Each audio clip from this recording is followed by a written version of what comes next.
For the fourth and last question, they are asking us to create the solid body, apply this material ABS by doing this step. So basically mirroring the existing surface and complete the rest of the part and then convert it to solid. Once the solid is done, measure the mass and before measuring the mass you have to apply the material. So make sure you uh, apply the given material and it should be looking like this. These are the reference for the question number 4. Let's go to our surface and I'm just gonna mirror everything. So let's do one thing. We are going to mirror, so let's go to features, mirror.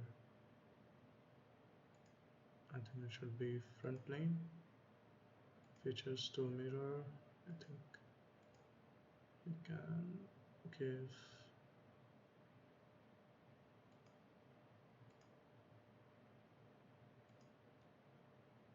instead of features we can go to bodies and simply select the surface body. So let's press green tick. Right, or you can do one thing, you can come and hide this sketch. Alright, remember we did one sketch here. Let's show it because we are gonna use it to create the closure over this face. Before that I'm gonna be knitting this surface, so let's go and select knit surface. Okay, now we have a simple single surface, so let's create a extrude using this one, go to mid plane and extend it.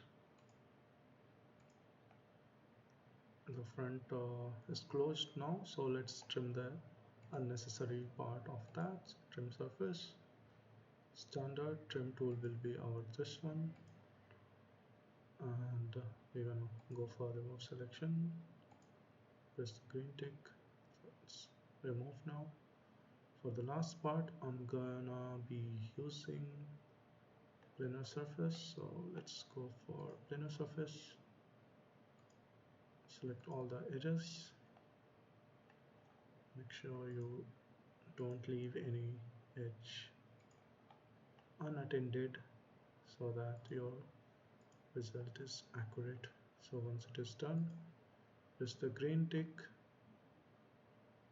and then we can knit the whole thing. So just drag the mouse and say create solid, green tick. Our solid body is ready. So to this you can hide this plane and this sketch too,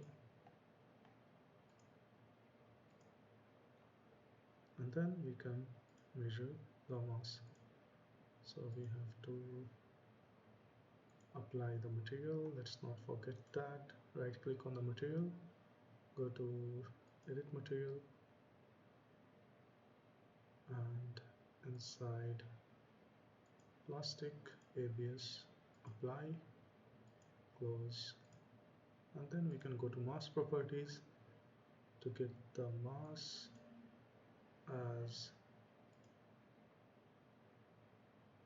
it's asking in grams. So our answer is 176.332 and the answer is 176.87 with a tolerance of 3.5. So our answer is pretty much accurate and it's correct. So this is how you can approach the questions in SolidWorks surfacing exam. This is one of the sample paper, so the questions can be similar to this or it can be uh, more tough than this, or you can say kind of into this realm so once you are going for the exam, make sure you do the practice test first so that you'll be much more confident for the actual test.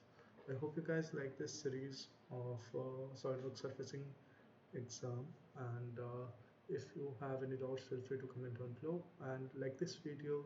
Make sure you subscribe for more amazing videos like this. See you guys in the next tutorial. Peace out.